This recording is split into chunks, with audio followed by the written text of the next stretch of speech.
And now you've got Charles Jourdain taking on Nathaniel Wood, and what a step up in competition this is for Nathaniel Wood. You know, he looked great. He dominated Charles Rosa. He did in London 3 weeks ago, which is a good win. It really is. But that's Charles Rosa. You know, that's a guy that wasn't having the greatest UFC run at the time, and now he's taking on Charles Jourdain, who, albeit 3-2 in his last 5 fights, but this guy is making a name for himself. He had the crazy fight against Andre Ewell, a fight that a lot of people rate a little bit too highly, in my opinion. Andre Ewell was moving up a weight class, and even then he wasn't looking great at 135 as it is, but then he beat Lando Venata. Hurt Lando Venata, finished him with a submission.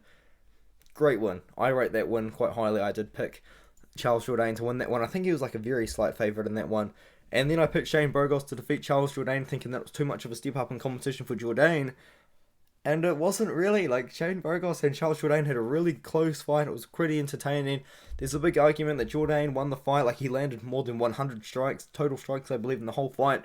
But he spent like 6 minutes off the fight getting controlled by Burgos. I mean, at the time, just at the time watching, I thought that Burgos won it. But a lot of people believe Jourdain won that fight, and that would be like a borderline. I think even Burgos was ranked at the time, right? Like, it'll be like a top 15 ranking for Jourdain. And Nathaniel Wood, man, he calls himself the prospect. The guy's almost 30 years old. You're a little bit too old to be calling yourself that, man. But yeah, he took a decent amount of time off after losing to Casey Kenny, and moved up a weight class against Charles Rosa. Now, as I was watching this fight, I was like, man, Nathaniel Wood's looking amazing, but this guy needs to go down to 135. He needs to go back to his more natural weight class. He's not doing that. He's really committing to 145, and I don't like that move.